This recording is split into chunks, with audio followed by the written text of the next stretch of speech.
ബഹുമാന്യ സുഹൃത്തുക്കളെ, പ്രിയമുള്ള സഹോദരങ്ങളെ, ഇന്ന് ഇത്തരത്തിൽ ഒരു ലൈവ് സംപ്രേക്ഷണത്തിന് അനുരോധമായിട്ടുള്ള കാരണം പ്രധാനമായും സമകാലിക രാഷ്ട്രീയവും കേരളത്തിന് ഇന്നലെ വരെ പരിചയമില്ലാത്ത പുതിയ രാഷ്ട്രീയ അനുഭവങ്ങളെ സംബന്ധിച്ച് വിശദമാക്കുന്നതിനും അതിൻ്റെ ഭാഗമായി എനിക്കെതിരെ സോഷ്യൽ മീഡിയയിൽ സംഘ് പരിവാർ നേതൃത്വത്തിൽ നടന്നുകൊണ്ടിരിക്കുന്ന പ്രചരണത്തെ സംബന്ധിച്ചും വിശദീകരിക്കാൻ വേണ്ടിയിട്ടാണ് പ്രധാനമായും ഈ ലൈവ് സംപ്രേക്ഷണത്തിന് ഞാൻ തയ്യാറായത്. നിങ്ങൾക്കറിയാം, ഉത്തരേന്ത്യൻ രാഷ്ട്രീയത്തിൽ ഇന്ന് വർഗീയ ധ്രുവീകരണം സൃഷ്ടിക്കാനുള്ള ആ രാഷ്ട്രീയത്തെ ശിഥിലീകരണ ശക്തികൾ നടത്തിക്കൊണ്ടിരിക്കുന്ന ധ്രുവീകരണ രാഷ്ട്രീയത്തെ ഒഴിവാക്കാൻ വേണ്ടി ഉത്തരേന്ത്യൻ ജനത തയ്യാറെടുക്കുമ്പോഴാണ് കേരളത്തിൽ മതപരമായ സ്പർദ്ധയും പകയും വിദ്വേഷവും വളർത്തി സാമുദായിക ധ്രുവീകരണം സൃഷ്ടിച്ച് രാഷ്ട്രീയ ലാഭം കൊയ്തെടുക്കാൻ വേണ്ടി BJP ഒരു ഭാഗത്തും മറുഭാഗത്ത് CPM ഇന്ന് കേരളത്തിൽ പരിശ്രമിച്ചു കൊണ്ടിരിക്കുന്നത്. ഈ രാഷ്ട്രീയ പരിപ്രേക്ഷ്യമാണ്, ഈ പൊളിറ്റിക്കൽ നറേറ്റീവാണ് RSPയുടെ സംസ്ഥാന കമ്മിറ്റിയോടനുബന്ധിച്ച് പാർട്ടി നടത്തിയ പത്രസമ്മേളനത്തിൽ പ്രധാനമായും ഞാൻ ചൂണ്ടിക്കാണിച്ചത്. ആ പത്രസമ്മേളനത്തിൽ ഞാൻ ചൂണ്ടിക്കാണിച്ചതിൻ്റെ പ്രധാനപ്പെട്ട സത്ത 2024 വരെ CPM കേരളത്തിൽ നടത്തിയ രാഷ്ട്രീയം, നമുക്കറിയാം, പാർലമെൻറ്റ് തിരഞ്ഞെടുപ്പ് വരെ പൂർണ്ണമായും മുസ്ലിം മതന്യൂനപക്ഷ വിഭാഗത്തെ വഴിവിട്ട് അവിഹിതമായി പ്രീണിപ്പിക്കുന്ന നയം സ്വീകരിച്ചുകൊണ്ടാണ് പിണറായി വിജയൻ്റെ നേതൃത്വത്തിൽ CPM നടത്തിയ ക്യാമ്പയിൻ. തെരഞ്ഞെടുപ്പ് പ്രചരണത്തിൻ്റെ മധ്യാഹ്നത്തിലാണ് സംസ്ഥാനത്തിൻ്റെ മുഖ്യമന്ത്രി കൊല്ലമടക്കമുള്ള വിവിധ പാർലമെൻറ്റ് മണ്ഡലങ്ങളിൽ പോയി പൗരത്വ നിയമ ഭേദഗതിക്കെതിരായിട്ടുള്ള ബഹുജന സമ്മേളനം വിളിച്ചു ചേർത്ത് മുസ്ലിം മതസംഘടനാ നേതാക്കളെ മാത്രം വേദിയിൽ ക്ഷണിച്ചിരുത്തി പച്ചയായ വർഗീയ പ്രചരണത്തിന് അല്ലെങ്കിൽ വർഗീയ പ്രീണനത്തിന് വേണ്ടിയിട്ടുള്ള വഴിവിട്ട പരിശ്രമങ്ങൾ നടത്തിയത്. എന്നാൽ മുസ്ലിം മതന്യൂനപക്ഷം അത് തിരിച്ചറിഞ്ഞുകൊണ്ട് തന്നെ കൃത്യമായ നിലപാട് സ്വീകരിച്ചു. പാർലമെൻറ്റ് തെരഞ്ഞെടുപ്പിൽ രാഹുൽ ഗാന്ധിയുടെ നേതൃത്വത്തിൽ, കോൺഗ്രസിൻ്റെ നേതൃത്വത്തിൽ ഒരു മതേതര ജനാധിപത്യ ചേരിക്ക് അനുകൂലമായി മതന്യൂനപക്ഷ വിഭാഗങ്ങൾ വോട്ട് ചെയ്തതിൻ്റെ കൂടി അനന്തര ഫലമാണ് 234 സീറ്റ് ഇന്ത്യൻ പാർലമെൻറ്റിൽ പ്രതിപക്ഷത്തിന് ലഭിച്ചത്.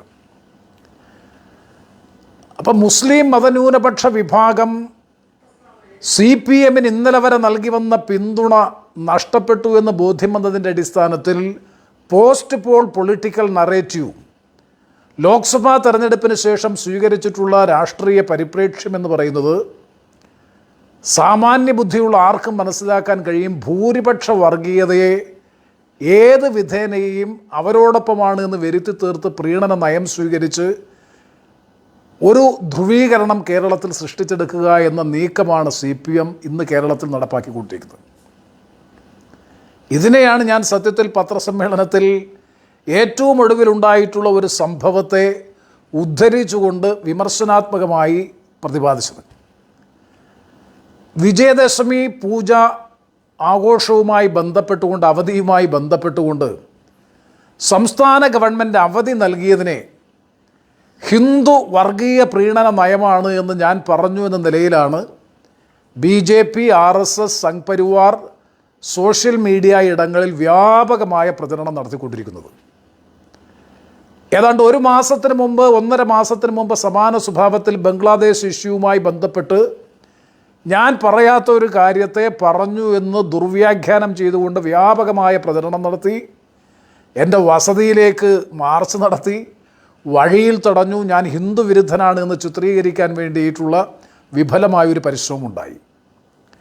അപ്പോൾ ഞാൻ എന്താണ് പറഞ്ഞത് എന്നതിനെ സംബന്ധിച്ച് അന്നും ഇതുപോലെ ലൈവ് ടെലികാസ്റ്റിൽ അന്നത്തെ വാർത്താ സമ്മേളനം അല്ലെങ്കിൽ ആ ഇൻ്റർവ്യൂ കാണിച്ചുകൊണ്ടാണ് അന്നതിനെ പ്രതിരോധിച്ചത്.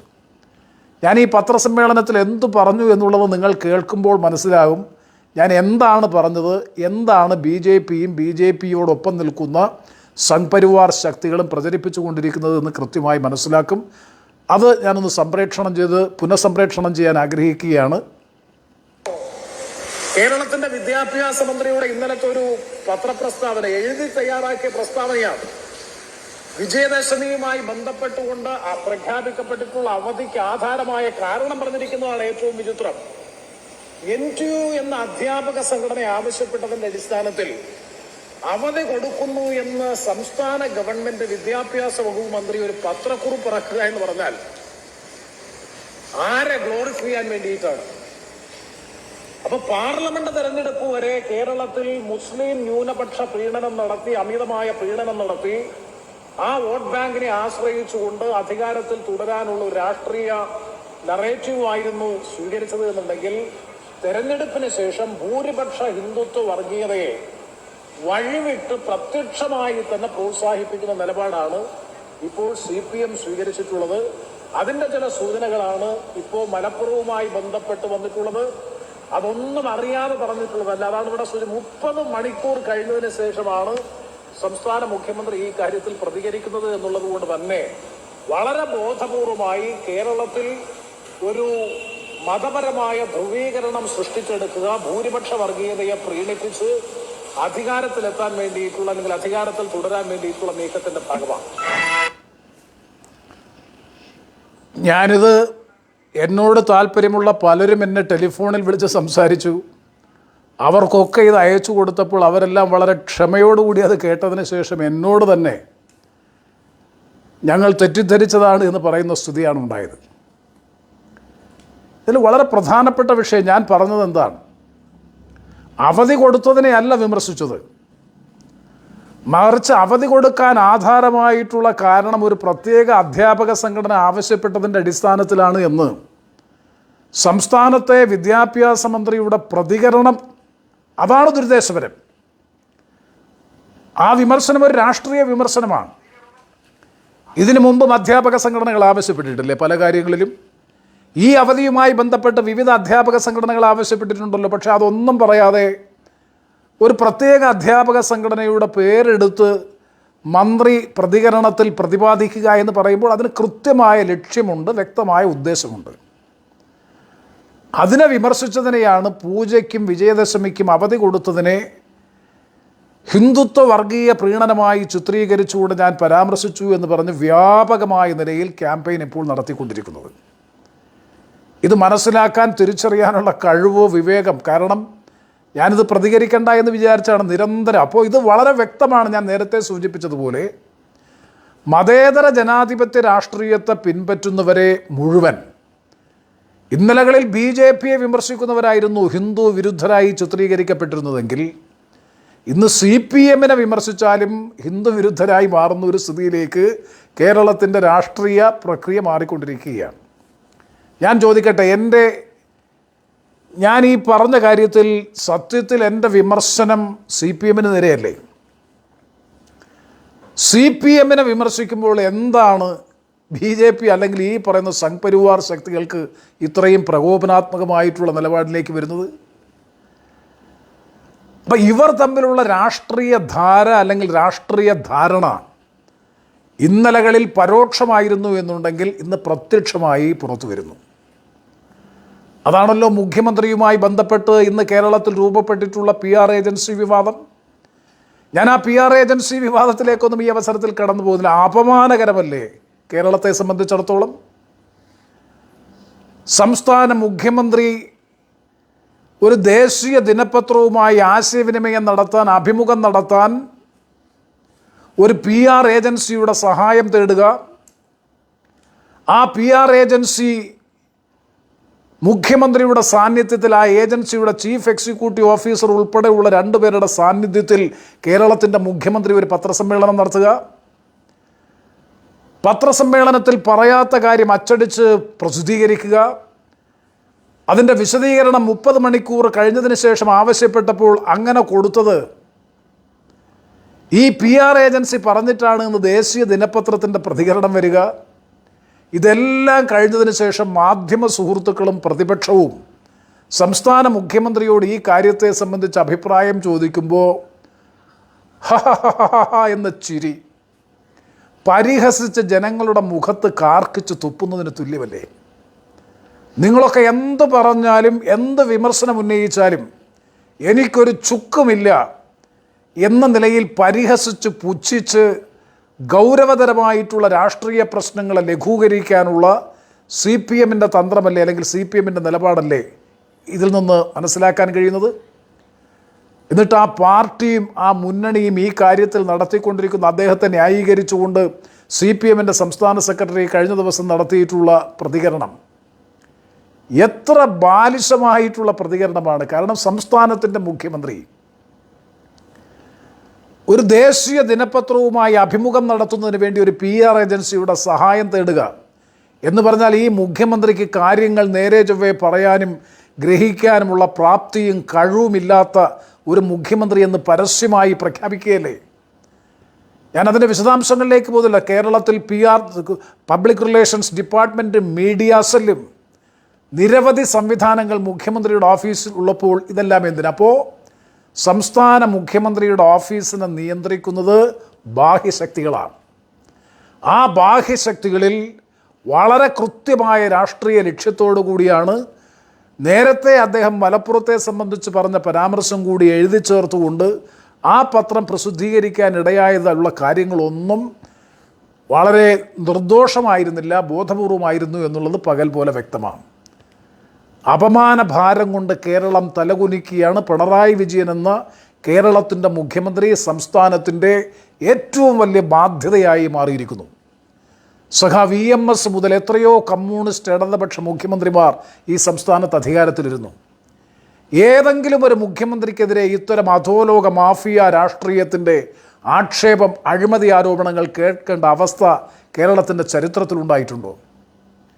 ശ്രീ PV അൻവർ പറഞ്ഞ കാര്യങ്ങൾ എന്നാണ്. കേരളത്തിൻ്റെ മുഖ്യമന്ത്രിയുടെ ഓഫീസ് ഒരു അധോലോക മാഫിയ സംഘം, സ്വർണ്ണ കള്ളക്കടത്ത്, സ്വർണം പൊട്ടിക്കൽ, കൊലപാതക രാഷ്ട്രീയം, കൊട്ടേഷൻ മാഫിയ ക്രിമിനൽ സംഘങ്ങൾ, ഡ്രഗ് കാരിയേഴ്സ് ഉൾപ്പെടെയുള്ള അവരെ സമധോലോക സാമ്പത്തിക ശക്തികളെ സംരക്ഷിക്കുന്ന ഒരു ഗവൺമെൻറ്റാണ്, ഒരു ഓഫീസാണ് സംസ്ഥാനത്തിൻ്റെ മുഖ്യമന്ത്രിയുടെ ഓഫീസും അദ്ദേഹത്തിൻ്റെ പൊളിറ്റിക്കൽ സെക്രട്ടറിയും അഡീഷണൽ DGP അടക്കമുള്ള പോലീസ് ഉദ്യോഗസ്ഥരുമെന്ന് ഇടതു ജനാധിപത്യ മുന്നണിയിലെ നിയമസഭാംഗം തന്നെ പരസ്യമായി പത്രസമ്മേളനം നടത്തി പറയുമ്പോൾ ആർജവത്തോടുകൂടി PV അൻവർ ഉന്നയിക്കുന്ന ചോദ്യങ്ങൾക്ക് ഉത്തരം പറയാൻ ഇപ്പോഴും മുഖ്യമന്ത്രി പ്രതിനിധീകരിക്കുന്ന പാർട്ടിക്ക് കഴിയുന്നില്ല എന്നുള്ളതല്ലേ വസ്തുത. എന്തൊരു ഭീകരമായിട്ടുള്ള അവസ്ഥയാണ് കേരളത്തിൻ്റെ അവസ്ഥ. മാത്രവുമല്ല, നിങ്ങൾ പരിശോധിച്ചാൽ അറിയാം, PV അൻവർ പറഞ്ഞതിലൊരു വളരെ പ്രസക്തമായിട്ടുള്ളൊരു കാര്യമുണ്ട്. ഞങ്ങളാരും PV അൻവറിൻ്റെ വക്കാലത്ത് ഞങ്ങളാരും എടുക്കുന്നില്ല. പക്ഷേ അദ്ദേഹം പറഞ്ഞ വസ്തുതകൾ അന്വേഷിക്കണ്ടേ, പരിശോധനയ്ക്ക് വിധേയമാക്കേണ്ടതല്ലേ? അദ്ദേഹം പറഞ്ഞു, അതുപോലെ തന്നെ ചില ചാനലുകൾ സംപ്രേഷണം ചെയ്തതല്ലേ, ഡ്രഗ്സ് ഇന്ന് കേരളം നേരിടുന്ന ഏറ്റവും വലിയ സാമൂഹ്യ വെല്ലുവിളിയാണ് മയക്കുമരുന്നിൻ്റെ സ്വാധീനം. ആ മയക്കുമരുന്ന് സാധനങ്ങൾ കയറ്റിക്കൊണ്ടു പോകുന്നതിന് പോലും പോലീസ് വാഹനങ്ങൾ ഉപയോഗിച്ചിട്ടുണ്ടെന്നും പോലീസിൻ്റെയും ഭരണകൂടത്തിൻ്റെയും സമ്പൂർണ്ണമായിട്ടുള്ള സംരക്ഷണം ഡ്രഗ് മാഫിയയ്ക്കുണ്ട്, അതിലും മുഖ്യമന്ത്രിയുടെ ഓഫീസിന് പങ്കുണ്ട് എന്ന നിലയിൽ വാർത്തകളും ആക്ഷേപങ്ങളും വരുമ്പോഴും എല്ലാം ന്യായീകരണത്തിലൂടെ മുഖ്യമന്ത്രിയെ സംരക്ഷിക്കാൻ വേണ്ടിയിട്ടാണ് പാർട്ടി സംസ്ഥാന സെക്രട്ടറി MV ഗോവിന്ദനും ഇടതു ജനാധിപത്യ മുന്നണിയുമൊക്കെ ഇപ്പോഴും നിലപാട് സ്വീകരിക്കുന്നത് എന്ന് പറയുമ്പോൾ ഞാൻ നേരത്തെ സൂചിപ്പിച്ചതുപോലെ സംസ്ഥാനം അപമാന ഭാരം കൊണ്ട് തല കുനിക്കുകയാണ്. അതിൽ PV അൻവർ പറഞ്ഞ ഒരു കാര്യം വളരെ ശ്രദ്ധേയമായിട്ടുള്ളതാണ്. അദ്ദേഹം വളരെ ഗൗരവതരമായിട്ടുള്ള ചില പ്രശ്നങ്ങളാണ് കേരള സമൂഹത്തിൻ്റെ മുമ്പാകെ വെച്ചിട്ടുള്ളത്. ഇന്ന് അദ്ദേഹത്തെ മുസ്ലിം തീവ്രവാദിയായി അദ്ദേഹം ജമാഅത്തെ ഇസ്ലാമിയുടെയും PDPയുടെയും SDPയുടെയും ഒക്കെ വക്താവായി ചിത്രീകരിക്കുന്നവർ ഇന്നലെ വരെ എന്താണ് പറഞ്ഞത് എന്ന് ഞാൻ വിശദമാക്കേണ്ട കാര്യമില്ല. PV അൻവർ പറഞ്ഞിട്ടുള്ള വസ്തുതകൾ ശരിയാണോ തെറ്റാണോ എന്ന് പറയാൻ, അത് അന്വേഷിക്കാൻ, ഉചിതമായ നടപടികൾ സ്വീകരിക്കാൻ ഈ ഗവൺമെൻറ് എന്ത് ചെയ്യുന്നു? അദ്ദേഹം പറഞ്ഞ ഏറ്റവും കൂടുതൽ എന്നെ ആകർഷിച്ച ഒരു കാര്യം ഞാൻ പറയാൻ ആഗ്രഹിക്കുന്നു. അതായത്, ഒരു വർഗീയ കലാപം കേരള സംസ്ഥാനത്തുണ്ടായാൽ അതാർക്കും സുഖകരമായിരിക്കില്ല. ആ വരികൾക്കിടയിലൂടെയുള്ള അർത്ഥം വായിച്ചാൽ മനസ്സിലാക്കാൻ കഴിയും, ഈ സംസ്ഥാനത്ത് CPM സ്വീകരിച്ചിട്ടുള്ള പുതിയ രാഷ്ട്രീയ പരിപ്രേക്ഷ്യം, പുതിയ രാഷ്ട്രീയ നിലപാട്, അധികാരം നിലനിർത്താൻ ഭൂരിപക്ഷ വർഗീയതയെ പ്രീണിപ്പിച്ചും സഹായിച്ചും തുടർഭരണം നിലനിർത്താൻ വേണ്ടിയിട്ടുള്ള ബോധപൂർവമായ നീക്കമാണ് സംസ്ഥാനം നടപ്പാക്കിക്കൊണ്ടിരിക്കുന്നത്. ഞാൻ എത്രയോ വർഷങ്ങൾക്ക് മുമ്പ് ഞങ്ങളിത് സൂചിപ്പിച്ചിട്ടുണ്ട്. ഞാൻ ആവർത്തിക്കാൻ ആഗ്രഹിക്കുന്നു, BJPയും CPMും തമ്മിൽ ഇന്നലെ വരെ അവിശുദ്ധമായ അവിഹിതമായ ഒരു സഖ്യം, പരോക്ഷമായ സഖ്യമാണ് ഉണ്ടായിരുന്നത് എന്നുണ്ടെങ്കിൽ ഇന്ന് പ്രത്യക്ഷമായ രാഷ്ട്രീയ സഖ്യത്തിലേക്ക് CPM BJP രാഷ്ട്രീയ ബാന്ധവം എത്തിച്ചേർന്നിരിക്കുന്നു. ഞാൻ ചോദിക്കുന്നു, 2024 ലോക്സഭാ തെരഞ്ഞെടുപ്പിന് ശേഷം എന്ത് സംഭവിച്ചു? സീരിയസ് ഫ്രോഡ് ഇൻവെസ്റ്റിഗേഷൻ ഓഫീസ് മുഖ്യമന്ത്രി പിണറായി വിജയൻ്റെ മകൾക്കെതിരായി നടത്തിക്കൊണ്ടിരുന്ന അന്വേഷണത്തിന് ഇപ്പോൾ എന്ത് സംഭവിച്ചു? SNC ലാവ്ലിൻ കേസ് 40 പ്രാവശ്യത്തിലധികം മാറ്റിവെച്ചുകൊണ്ട് ഇപ്പോഴും അനിശ്ചിതമായി അഡ്ജോൺമെൻ്റ് പ്രക്രിയ തുടരുന്നു. കരുവന്നൂർ കേസിൽ പാർട്ടി സെക്രട്ടറി അടക്കം, ജില്ലാ സെക്രട്ടറി അടക്കം അറസ്റ്റിലാകുമെന്ന ഘട്ടം വന്ന കരുവന്നൂർ കേസ് ഇപ്പോൾ എവിടെ പോയി?